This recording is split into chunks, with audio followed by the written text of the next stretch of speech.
Hello, everybody. Welcome to the August edition of the Soapbox by KreativeKlub. Soapbox is an online program of the KreativeKlub, a platform of CHINI Africa that brings creatives and industry colleagues together to discuss topical issues and learn from one another. Today, we have a number of people who have done very well in the Picture Awards that held recently. So I'll just introduce them now. Anna Agostinelli, she is the account manager at Now Available Africa. And we have Emmanuel Amankwa, who is the creative director at Now Available Africa, Accra. And also Emeka Bamidele, who is the media strategist at Now Available Africa, Accra as well. And we'll also be having Maurice Ugwonoh, who is the creative director at Noazak Communications, Lagos. So you're all welcome.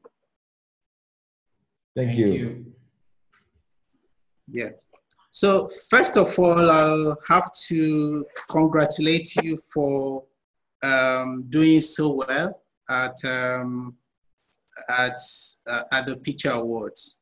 I think when people talk about the authentic African stories, they are not really saying it has to be positive. All they are saying is we shouldn't really focus on just one side of the story, the single story like Chimamanda calls it. This brings me to your story, Now Available Africa. Your campaign, It Could Be You, won a bronze in social media, silver in integrated campaigns, a gold in use of influencers, and also the Picture for Good award. I think the acid test for a good campaign is when different independent juries have given it a nod. And I think part of the reason why the judges love this campaign so much and gave it a gold for use of influencers is because you have used a different kind of influencers, not celebrities this time, but regular people. Please, could you just talk us through that campaign? Who would like to start? You are the account manager, so you got the brief from the client. So let's start with you, Anna.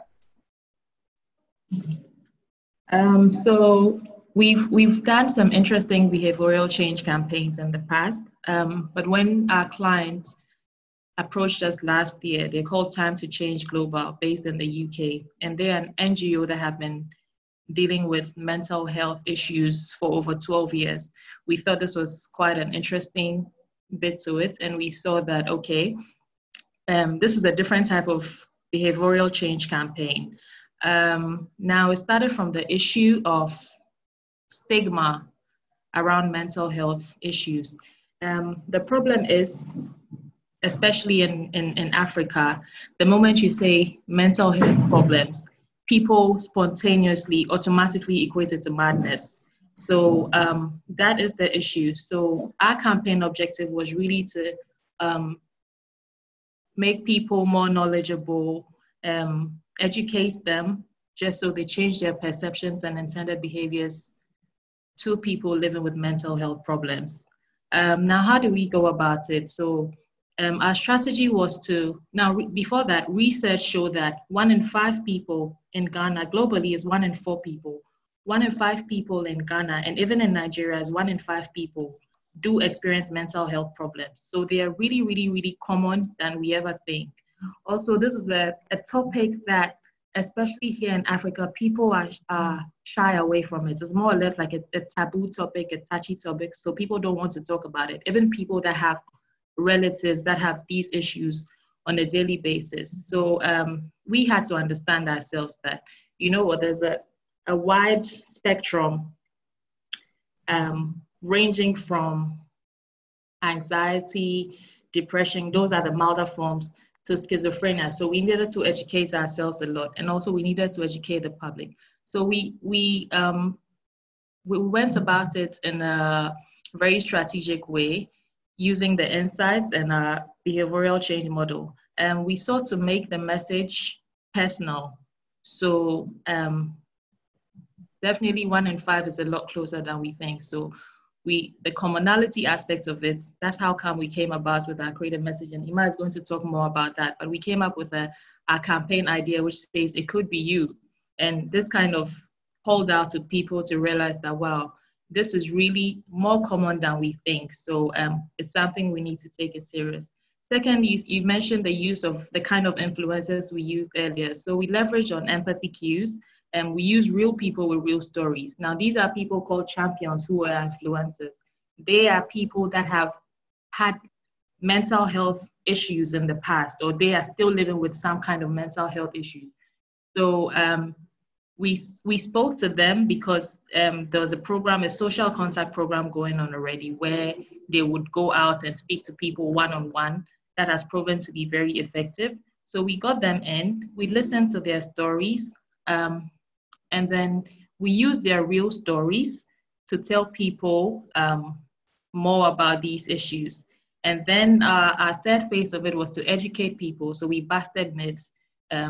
We highlighted the issues and the common myths people associate mental health problems with. And that's how we did it. Now, what's unique about this campaign was it's a pilot campaign, and it was specifically targeting people only in Greater Accra region. So the young people, 18 to 34, ABC targets. And yes, it lasted for 3 months, but the results do show us that Africa is ready to talk about these kind of conversations. Now, yes, Emmanuel can take over. Okay, maybe before Emmanuel goes on, maybe we should see your case video. Yes. So that people can have a better picture of what the campaign looks like.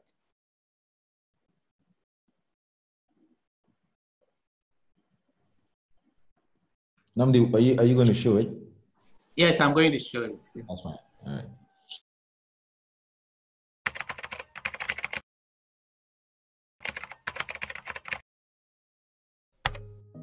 The year was 2019. Time to Change Global UK joined forces with the Mental Health Society of Ghana and CBM, an international NGO. Their mission was to change attitudes and behaviors of Ghanaians towards people with issues around mental health. They partnered with Now Available Africa in Accra, Ghana, to roll out an effective behavioral change campaign. A campaign idea, It Could Be You, brought the issue of mental illness closer to Ghanaians in a way that made the issue personal and intimate. We did this by using real people with real mental health problems to share their stories with the world. We chose Facebook as our main channel, and together with other channels such as radio, out of homes, and a dedicated website, we broke through long-held perceptions, attitudes, and behaviors and brought the unspoken subject of mental illness to Ghanaians. Our website, www.itcouldbeyou.com.gh, became an information hub as well as a go-to place for help. The campaign was launched with a teaser video which ran on Facebook for 2 weeks. This was a 30-second video which brought a shocking statistic to light. 1 in 5 Ghanaians experience mental health problems. Our video opened up the conversation and already had people reaching out for help for themselves and their family members with mental health problems just in the first week of launch. We followed this up with videos showing real people with lived experiences share their personal stories on Facebook. A series of online posts with facts and digi-notes flooded the internet with conversation, making the subject of mental illness a top-line conversation with our campaign, It Could Be You, serving as the voice for the voiceless.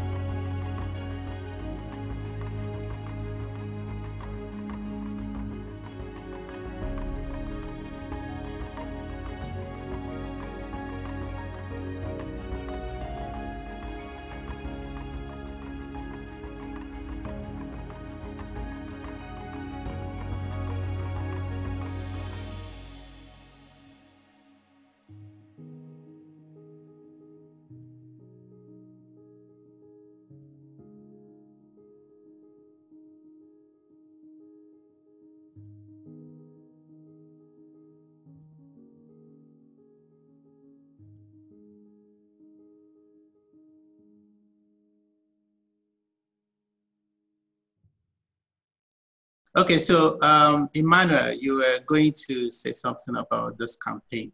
Yeah, Nnamdi, I just wanted to add to what Anna has so eloquently, talked about. The campaign was an interesting campaign for us as now available, because we realized that amongst the many behavioral change campaigns that we often handle, this was a more meaningful and purposeful one because of the impact of mental illness or mental ill health in our society. And we thought that this is really something that we could bring to Ghanaians in a more personal way. So if you, as you rightly said, we did not use influencers to champion the cause, but we used real people with real lived experiences, people that people knew, people that people could identify with. They could see them speaking about mental illness and realize that these are people I know. I never knew this person was going through this or that person was going through that. And by so doing, we released people to talk about their issues in a more, in an atmosphere of without any inhibitions or any restrictions. And that's what we sought to do, which we thought really brought out the message. One of the influencers, if you call it, or the champions that we use, he's a well-known artist in the country. And interestingly, we've been seeing his work on social media, we've been following his work and all that. Nobody knew that this person was battling with depression and some other forms of mental illness. And so when his story broke, it was so emotional, so powerful, and the impact was so great that afterwards people began to share their own personal stories. Before then, people had stories, but they were sort of restricted from sharing them because of the kinds of perceptions that people had about mental illness in our society. And so the reason why we even came up with a campaign message, "It could be you," was that if the statistics said that 1 in 5 people suffer mental illness around us, then it could be any of us. I mean, how many of us are in this office? Maybe we're over 35. Divide 35 by 5. Divide 5. I mean, as you go on and on, you realize that the situation is so close to you that you never thought that it was this close. And that was where our insight led us. And then we came up with the campaign idea. I must say that it's done really, really well. The message of mental ill health has become something that people now share openly and freely all around us. But how easy was it for you to get those champions to come out to share their stories? Yeah. Because they are the ones that are kind of breaking the tradition. Yes. Interestingly, the Stand to Change International worked with a local partner, and the local partner is the Mental Health Society of Ghana. The Mental Health Society of Ghana has over the years been doing advocacy programs across the country, and they have recruited people with lived experiences that they call mental health champions. So out of the pool of mental health champions that Mental Society of Ghana had, we interviewed a number of them. And out of those we interviewed, we selected people that we thought could carry the message in a much more powerful way. So that's how come we were able to recruit all these people. Now, because the Mental Health Society of Ghana already does advocacy programs in the communities in Ghana, it was easier for these people to take the bold step of showing them their faces and themselves in front of the camera. So it wasn't difficult because they were already used to sharing their stories with people, in their own spaces. So we talked about how about bringing your story into the public view. And it was not very difficult for them to agree that, I think it's time. If my story can help somebody tell their story, if my story can help somebody, have some kind of relief to their own issues, then why not? We'll do it.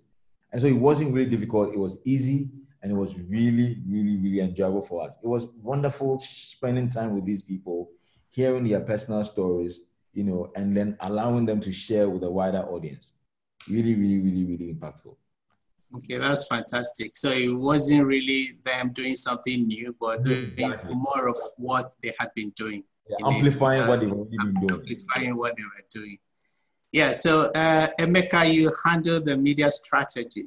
So please, could you talk us through that? Yeah, so just like how my colleagues have started this conversation. So it was a very interesting campaign. We were even really wowed when the results came. So first of all, we knew from the client that this was even a pilot campaign. So we needed to think through it effectively. We needed to say, okay, what are the most effective media channels are we going to use to reach people, for people to even talk about it? So budget, again, for those of us who are in the media space, we know we're always talking about money, budget, how do we amplify these campaigns across different media channels? The client is there telling us, okay, it's a pilot, so we don't have so much budget, but we need you to give us good results. So we had to go back and really think through it and say, okay, what are the best channels to actually reach people, to talk to people about these issues that we know we have? So, and we know for the campaign, we had two objectives. The first objective was to, of course, change the perception and attitudes and behaviors of people around the mental health issues. And then the second one was to enable people to even find out more about mental health issues. For those who even have the issues, how can they seek for personal help? So those were our two objectives, and we needed to bring this to life using the various media channels. So went back and we thought, okay, digital is the channel to lead this. So on digital, where can we reach as much people as possible? Mind you, we weren't even targeting the whole of Ghana with this campaign. We were very specific to say, okay, since it's a pilot, let's start with people in Accra. And then in Accra, there's a part called Greater Accra. So for example, for those of us in Lagos, I'm targeting a campaign just for people maybe in Ikeja or people on the island, so that we can be able to gather the result and measure effectively. So we use Facebook as our main primary channel. So Facebook hosted all the campaign materials we had. We had about 4 videos. The first one was a teaser video to highlight what Emmanuel said about the campaign. So 1 in 5 people are suffering from mental health. So we had to start with let's say 1 in 5 teachers, 1 in 5 fathers, 1 in 5 mothers. So this video was hosted on Facebook for about 2 weeks. And that really sparked up so many good conversations. And then we also used radio. Radio in this sense, we didn't say we're doing any jingle or radio. So we had to really think through and say, how do we make people be aware of this campaign? Again, we have limited budget, but we still want a lot of people to hear about what is going on. So we had to pick someone like an influencer, but this time he's an influencer in that aspect. He's already driving campaigns towards mental health. He is not suffering from any form of mental health issues or anything, but he's someone who has been speaking up for people. He's an advocate for it. So we picked him and we told him, okay, this is what we are trying to drive at. This is what we are trying to push. So we just need you to go on the top 2 popular radios in Accra and just push an interview for us. So this is going to tie to maybe some of the creatives or the artworks we are pushing on Facebook. And then he agreed. And then we went on the morning show. That usually in Ghana, Accra, the morning shows are usually where people listen to the most. And he gave an interview, talked about the campaign, told people how they can search for it. And then we also used out of home. This time we had a very key location, a place called Osu, where we had our billboards there. So of course, we are just re-emphasizing the message. So for those who saw the campaign on Facebook whilst they are browsing, and then also maybe listen to one of those morning shows, and then you drive through this popular place in a city called Osu, you would see the billboard. Then it means you are hearing something or people are trying to push something. So those were the 3 key channels we used in driving. Again, Facebook was the main channel because it was it was a digitally led campaign for us trying to satisfy the objectives and the needs. So we needed to create awareness of this, and then we needed to drive engagement around it. And then we wanted to convert. So in this time, the conversion would be for those who have heard, for those who have commented on some of the posts. We wanted them to take further actions by either sharing our post or even clicking back to our website to find out more. And the results that came out were really, like, we were really surprised. We were really wowed by it, because within the 2 months of pilot, we reached over 2.7 million people within Accra. And if you know, Facebook has an audience measurement of 2.5 million people in Accra. So it means half of that audience were reached twice for us to be able to get that amount of people we're able to reach. So half of the whole of Accra saw our message, and a lot of them commented, a lot of them liked the post. We had over 680,000 video views. Of course, there were repeated video views, but over 10% of that amount were retained, and a lot of them watched the video past the 1 minute mark. We know how digital video, you have to keep it short and precise. Once it's more than 1 minute, a lot of people just drop off. So that was what we got there. And we even saw like huge, over 1,000% fan growth on Facebook, on the Facebook page that hosted this. So we had over 300,000 reactions, which involves people commenting, people liking, people sharing, people even talking about their personal stories on those pages. People even sending direct messages to us to say for them seeking help for like either their friend or their relative or whatnot, whoever is suffering from these mental health issues. And one interesting we found that, of course, before we set up such a campaign, it's a behavioral change campaign and all that. We always have to benchmark ourselves either in the same industry or in the same category. In the past, our agency, we've done other behavioral change campaigns, and we know engagement rates is on digital is something we use as a benchmark to say, okay, are we doing well? Are we not? So a previous campaign which we did, the average engagement rate for that campaign was around 9%. But with this campaign, we surpassed the 12% mark, which was something really wowing for us. So it really showed how much Africa, Ghana, we are now in that space where people really want to talk about such serious cases like mental health. We just haven't been given the avenue or the space to really talk about it. And a lot of people really received it well, even just using these limited digital channels, even with all the limited budgets we had. We're able to get these numbers. So it was an interesting thing for us, especially in the media aspect.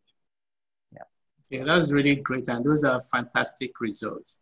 But, you know, because this is a cause-led campaign, I don't know if you had serious areas of conflict with the client.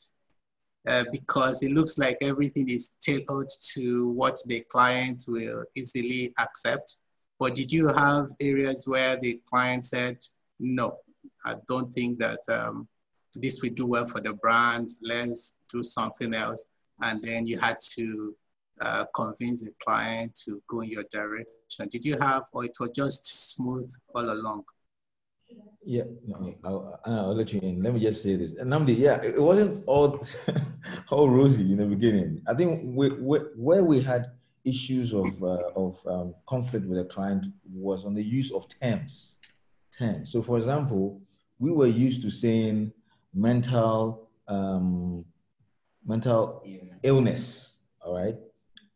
We were used to saying mental illness, and the client said, you can't say mental illness. You have to say mental health illness or mental health issue, you know. So we were, in fact, we on set. I remember we were going back and forth. We had to take and retake because we used a different term here, or we used a conflicting term here, or this term doesn't sound really right. This term is quite derogatory, and so on. And so those were, you know, issues that we had to iron out in the course of the campaign. And I think that it helped because it also educated all of us in the agency about how to effectively talk about the issue without being offensive.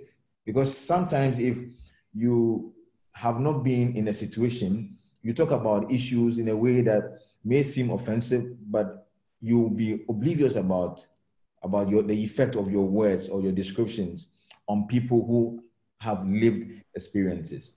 And mind you, were working with people who had lived experiences, who were going through issues. And so we had to be really careful. And I think the client did a good job of always bringing us back on course, so we do not drift. Okay, that's great. But where do you see the campaign going from here? Because of course, I know it's not Uhuru yet. I'm sure it's not everybody that you see in Ghana that will be very comfortable to talk about mental health issues. So what's the space that is yet to be covered?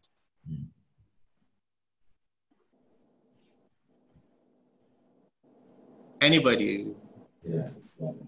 Is there continuity? Is there a plan for continuity? Or we've done this and then until client says let's go again, then we go. But otherwise, it's on hold at the moment. So are we seeing part 2, so to say?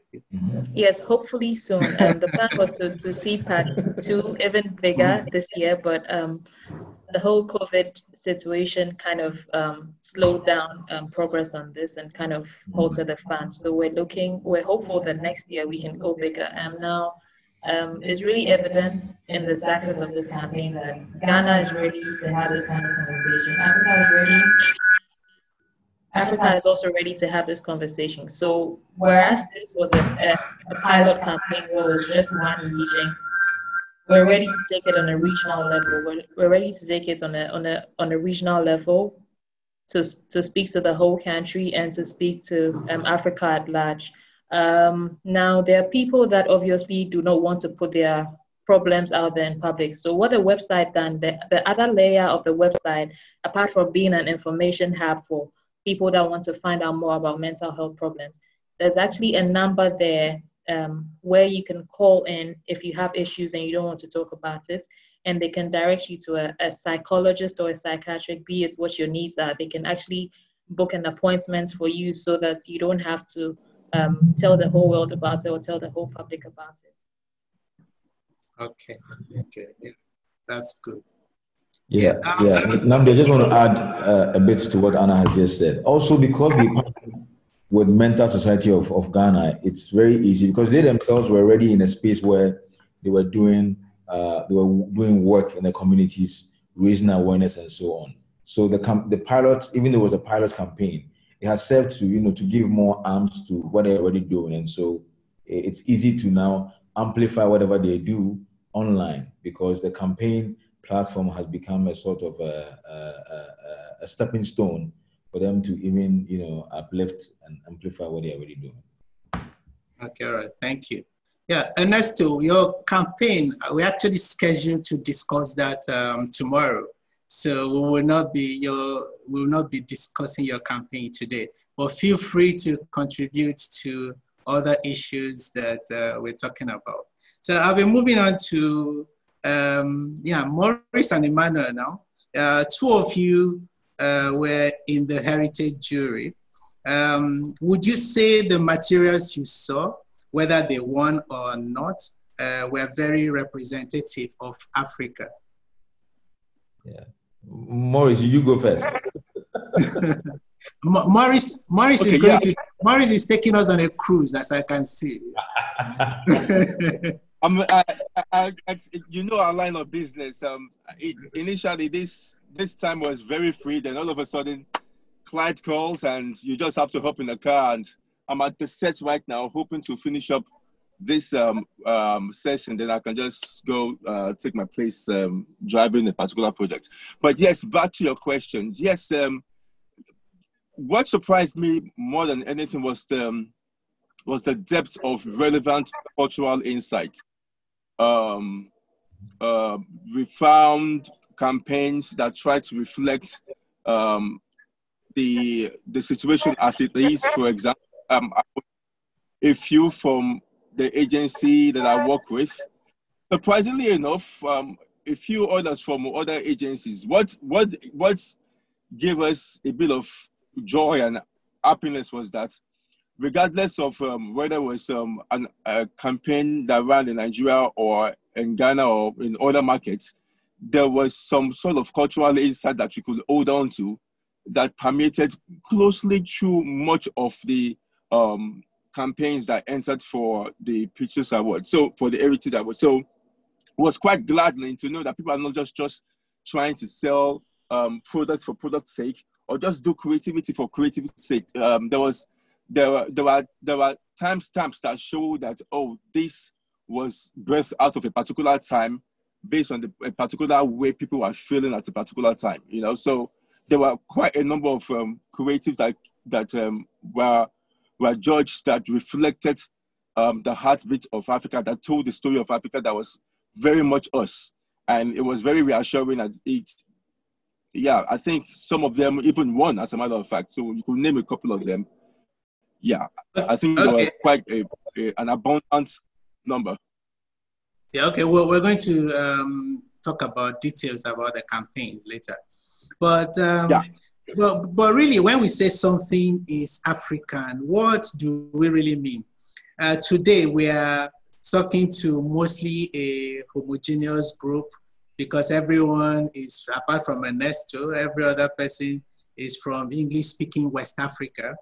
But unlike tomorrow, we'll have a more diverse group, some English-speaking, some French-speaking, and some Portuguese-speaking. Some dark-skinned, some light-skinned, yet we are all Africans. So what did you see in this campaign specifically that made you say they were African? What is it that unites us other than our geographical area? Yeah.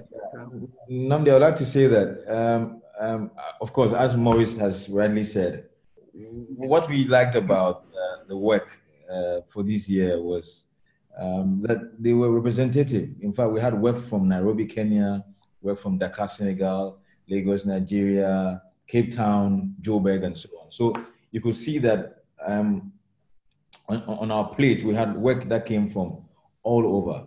And for me, the common thread that ran through, or that made the work very African, was that they told stories of everyday African life.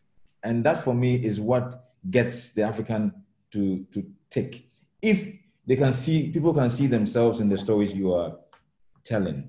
If people can hear experiences that mirror their own personal experiences, and people can see people who look like them or who talk like them, I feel that then we are being African in the very sense of the word.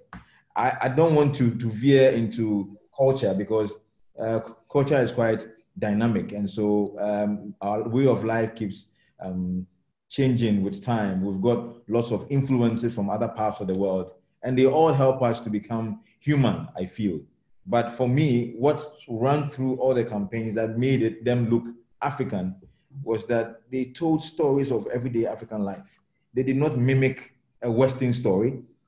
The work did not, attempt to speak for the West, or sound like the West, or look like work coming from the West. They were work that you could all see, identify with, and African, because they looked like us, they talked like us, and they sounded like us. And I feel this is really what made the work truly African.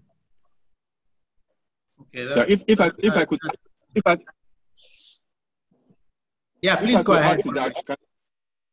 If I could add to that, for example, I can't remember what it was. It was the one that won Grand Prix, an annual report of sorts. I think that Sonatal something. Ernesto's work. I don't know if you remember. That's Ernesto's work. So he's right here. So if you want him to speak about it, he could. Yeah. No, it doesn't need to. I'll do the little speaking to it. My God, that is what you call an annual report. Jesus Christ,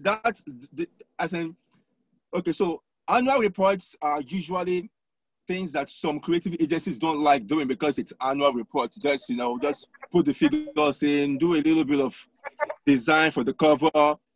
You see annual reports, mostly they appear templated, because it doesn't require much creativity. But when you look at that annual report, for God's sake, for an annual report to have won a Grand Prix, it tells you a lot.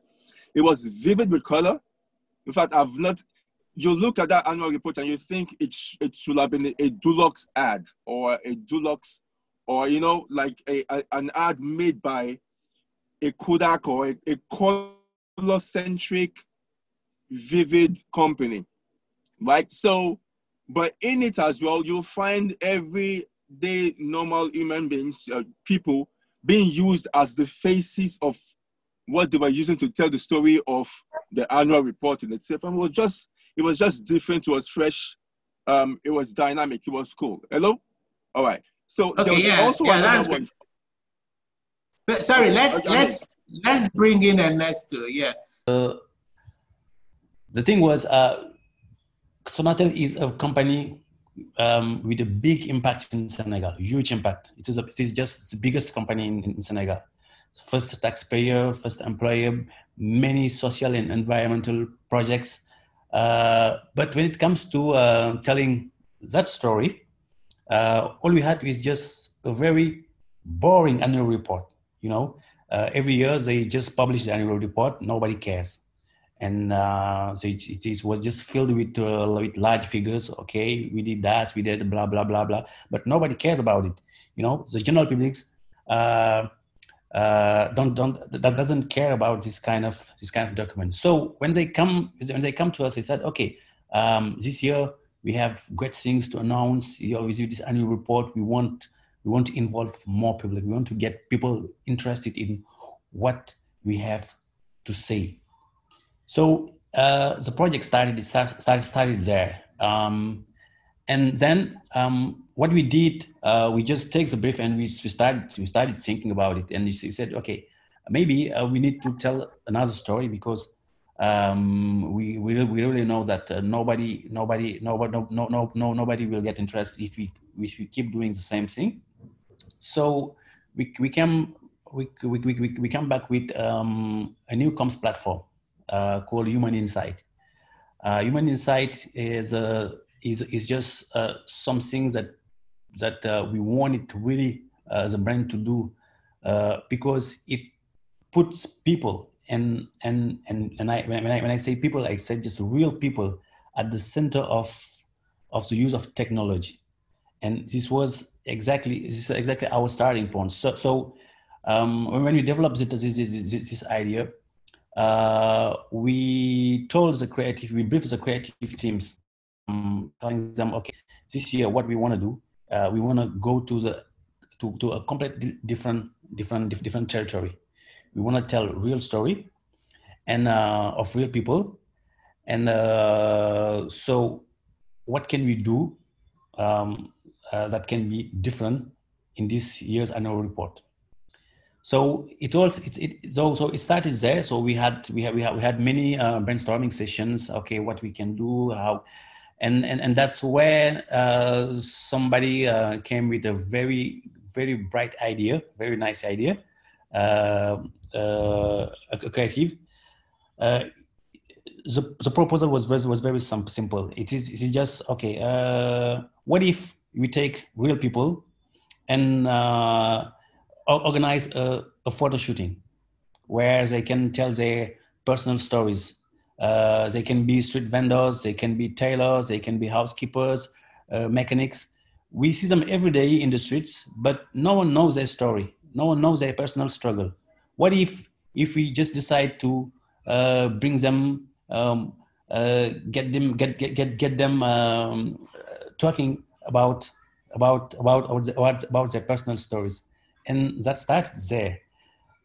So we did the casting, and we did everything. We proposed as idea to the client, and their first reaction was surprised because they didn't expect us to take them there. But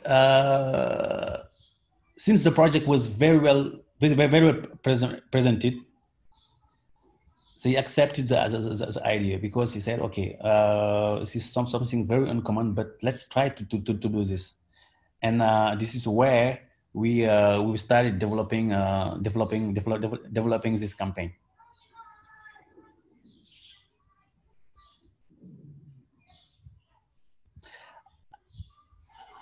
Nnamdi, That's great. Yeah. That's great. You achieved something fantastic, something really phenomenal, because I know that all the jurors were really impressed with your work.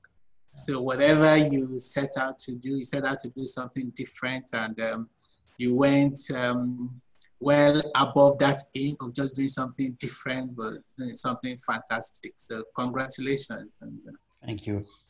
away from advertising now, which expression of African creativity, music, fashion, dance, film, which of those are you excited about what is happening in that part? Which of them can you say, okay, I'm a consumer of this African form of creativity, so and so I follow, so and so. Yeah. Which of them can you talk about? Hi, Maurice. Okay. So for me personally, I think it's music. I can't really even talk about how much I adore and I love the content we've been seeing from Africa lately. Of course, I always tell them in my office, thanks to us Nigerians, we've been putting Africa in the map, and Ghana is following steadily. But yeah, I think when it comes to creativity in the musical aspect, I love music. I mean, I could tell a lot of us here do the same. But the way we've seen Africa and the likes of Burna Boy, Wizkid, and Davido have really put us in the map. It's been tremendous. Like it's something we as Africans should be proud of. I think earlier this year, Burna Boy was nominated for Grammy Awards, and everybody's talking about his album. He just released another album recently. And even if you come down to Ghana, you see the likes of Sarkodie and what's his name? Shatta Wale just did a new collaboration with Beyonce in awards. So these are the things that I think we should have been in these spaces a long time ago, I think, from where I sit. But now a lot of people are beginning to turn their attention to Africa. And these are the things that are really putting us on the map. Last year, Ghana did the whole year of return, which really put not just Ghana, Africa in the map. A lot of people haven't been to Ghana. People just sit outside and they talk about Africa, and then they think about people who live in bushes and we hunt for elephants and all that. But to their surprise, there's so much creativity, there's so much goodness out here. And I'm really proud of it. Like I said, really proud of where we are going to. I mean, it's taken us a long time to get here. And I think with this new set of creativity, with this new set of people, not just the old generation, the millennials and the creative minded people who are being born every day. Even apart from even just our music, we could see these days on how we've used TikTok and all these other digital channels to really push ourselves high. So it's something as an African, as a Nigerian, I'm really proud of.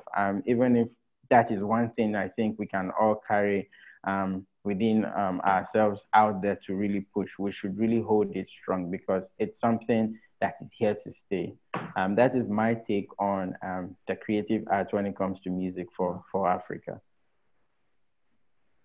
Okay. Any other person? Anna, you want to talk about something? Looks like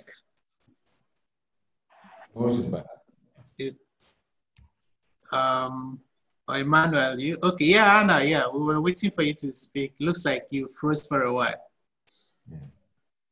Oh, I'm inclined to agree with Emeka because there's a lot when it comes to music. People are looking forward to what's new, who's the hottest. There's so many battles and all of that. So for me, I think music is doing it, and Emeka has rightly captured it. So music would be like top for me. Okay. Yeah. Any other person? Okay, but we were going to talk about Maurice's work here. the campaign, Let History Repeat Itself. It won a gold, 3 silvers, and 2 bronzes. You had 3 executions, the Fela execution, the Yakini execution, the Ladi Kwali execution. But I guess the most talked about was the Fela execution. Yes. Of course, the judges were not really impressed with the quality of work in print generally for 2020 that were entered into the Picture Awards. However, this is one of the ones that they said, okay, this is like it.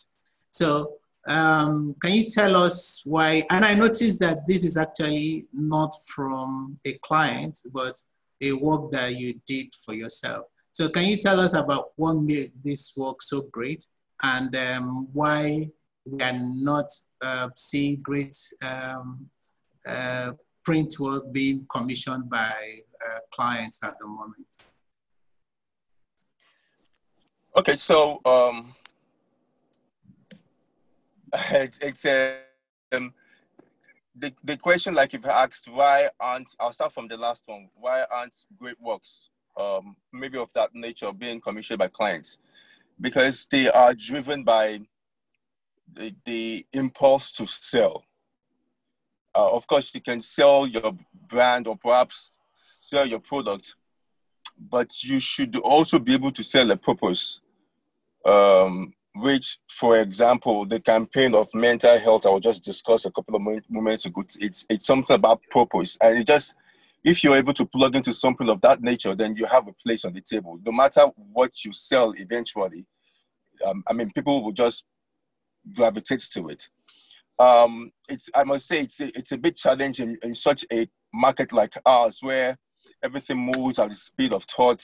For example, in telco or in telecoms, you're driven by wanting to push one particular bundle or push one particular rate, call rate, and all of that, and you forget what exactly would, you forget to inspire people, you forget to drive people beyond just the kobo or the naira, so to speak. For us, the opportunity came, and usually what we do is we like, within the Noah's Ark, we like to do proactives. And those proactives that we do, we try to push them to the clients and say, we think you should run this. Why? Because at some point, we used to think of ourselves as an annex of our client's marketing department. But later on, we push the envelope and say, let's be an annex of that business, that business machinery, so to speak. So over time, we understand where the client is trying to go, and we try to prefer ideas on how to get there. Probably pushing the product, pushing the brand, or even that the brand should have a bigger purpose. But it can be hard, coming at it from that angle. So sometimes, just like every great scientist that would want to provide a particular cure, so to speak, for a country that's not willing to listen, you do it and you just use yourself as the lab rat, as the guinea pig. And that's what we did with that. If, for example, you take it to a client, the client might have another view of saying, oh, let's compromise for the purpose of us or of hitting some high points to sell the brand or sell the product even more, by making Yakini look this way or Fela look this way. But we had the conviction that, look, this is what we'd like to sell. And also, we looked at the environment we are in, and we found our climate devoid or lacking modern heroes, people that could inspire you to really, really do great things. When Fela, for example, was really hitting the charts and everything, I was probably a very young boy, or maybe not even born then, but imagine how far back we had to go to bring out someone that could be reflective of what you would look at and say, yes, this guy stands for something. And that's what we wanted to do. We started looking across the board and looking at people who were ordinary Nigerians, but stood for something, and we wanted to use that to be able to tell the story for the moment in itself. Rashidi Yekini, for example, is an icon when it comes to sports, and that image in itself is something that's synonymous of, that was his first goal, I think, and it was something, so it means more than just that sport in itself. Ladi Kwali, for example, was the first woman who went into poetry somewhere in northern Nigeria, in Kwari, I think, in northern Nigeria, somewhere in Kwari, and she stood out. She was a woman who was like no other, and that inspired a lot of women in that place, because poetry was just designated to be something that women could do. But by the time she really poured her art into it, she stood out, and of course, she became someone that people could inspire to want to be like, put everything aside, just follow your passion. The same thing with Fela, for example. But right now, when you look at the playing field, when you look at younger generations, when you look at people of my age and below, you find them being driven by other things that you can't exactly see as exemplary. Not to say that you won't find young Nigerians trying to do great. I mean, Bonaba was just mentioned now, and it's really breaking charts and everything.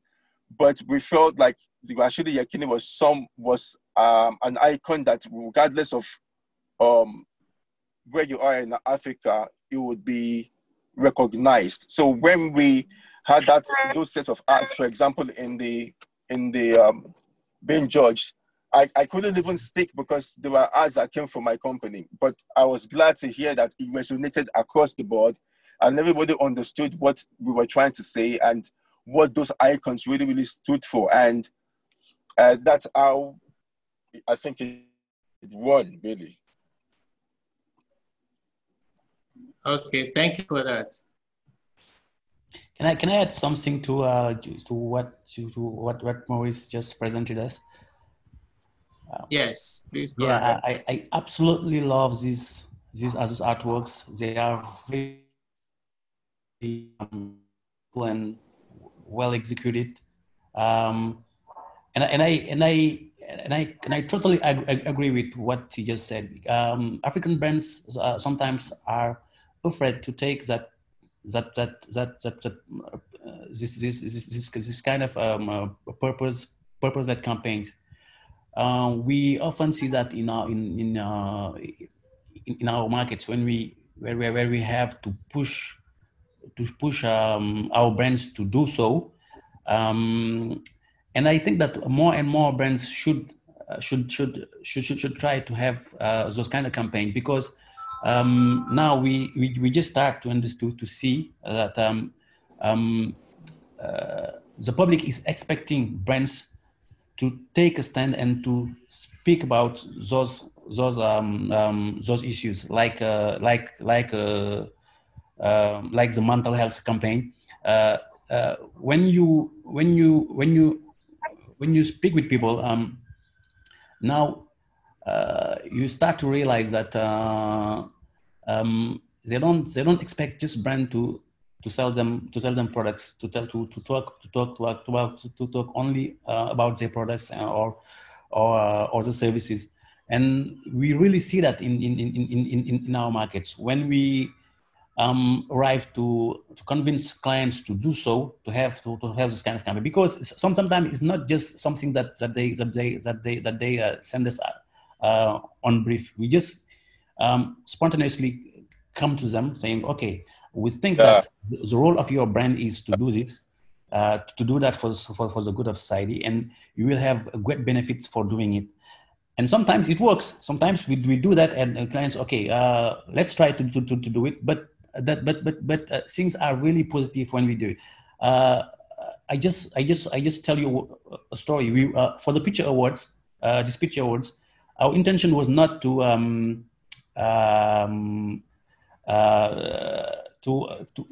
put annual report in competition. Our initial campaign was a campaign that we developed this year. Not developed this year. We developed it at the end of 2019, but it was aired in early 2020, It was a very, very, very, very beautiful and purposeful campaign that was tackling the young girls' education, because it's a huge problem in the rural area in Senegal, and we take one of our brands, Sonatel brand, to champion this issue.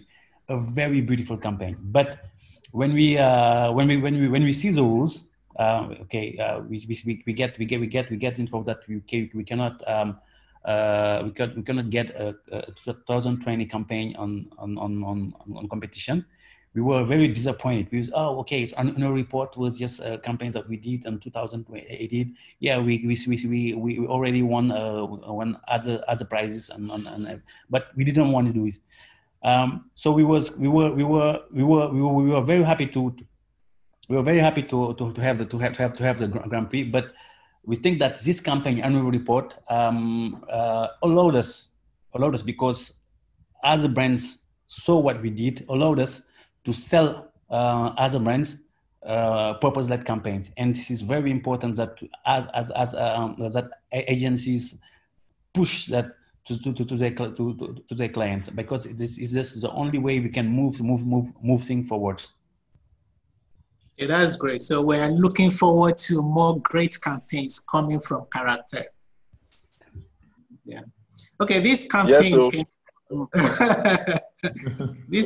this comment came from someone, an attendee, referring to what Emeka and Anna said about music. And he said, I think it goes beyond just music. Music is a subset of the larger picture. Art can be reflected through music, fashion, through various other expressions and crafts from various disciplines. The Chinese are unique with their craft, and that stands them out. Ghana has fashion, Kente, Nigeria has, well, art is our identity catalyst. So that's someone's comment, yeah. Yeah, so we are going towards a closing moment. Yeah, if I can add something to what Maurice and Ernest have said about the work. Yeah.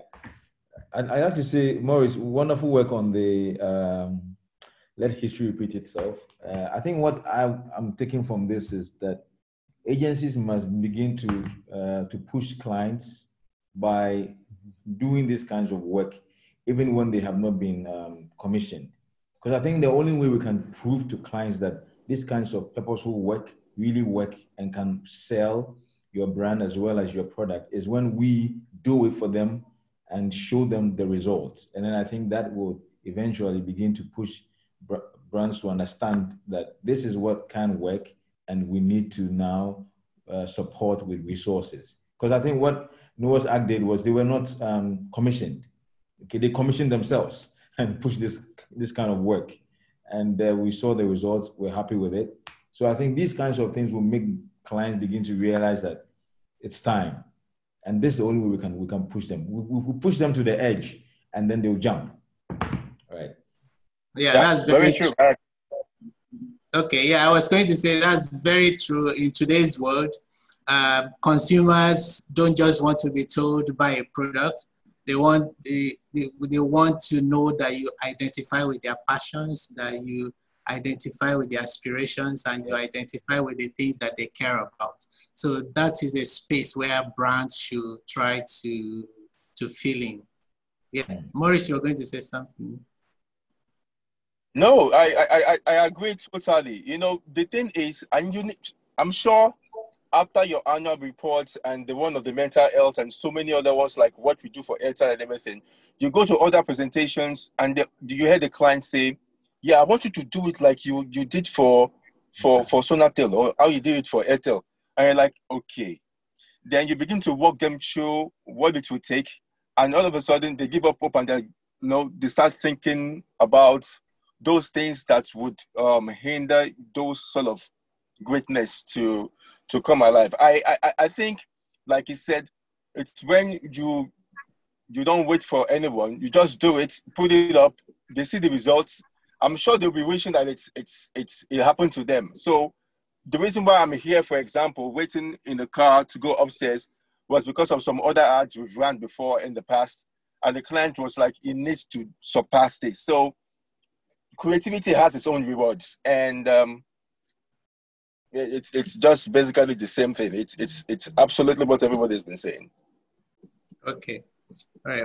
One of the main goals of the Picture Awards is to promote African creativity by letting those working on the continent decide what a creative work is, by having an all-African jury and then projecting this on the global stage rather than letting others tell us what a great African work should be. So what roles do you think our stakeholders, the other stakeholders, can play, for example, clients, governments, as maybe agency associations and other stakeholders to further help promote and project African creativity?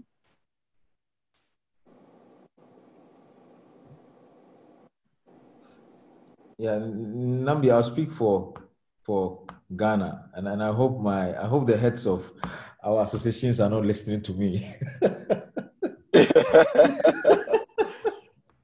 I think what we can really do is regulation, Nnamdi, regulation. I think we often take our industry for granted. So there's no regulation, there are no proper structures that guide and shape the way we do things. There's no proper, regulation that sort of makes sure that work that we produce is up to a certain standard. And I think that's what we need to do, really, if we were to push our work forward. Regulate, put in structures. Let us be independent. Let the structures work for themselves. Let us guide and let us, hold everything that makes the work better in a proper place. And I feel that this will allow agencies to be more profitable. This will allow other stakeholders, like you use models, you use production houses, you use all kinds of equipment. People hire these things out and so on. When everybody sees that their work is being properly regulated, they are being respected for what they are doing, they are earning good money or reasonable money for what they are doing, you will see that the quality will begin to even lift itself up, and then it will all be better for it. Okay. Any other person want to say something? Yeah, I completely agree with Emmanuel.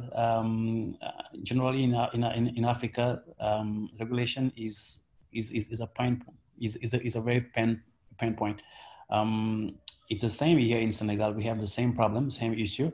The sector is not well regulated. We have we have a lot of problems with small shops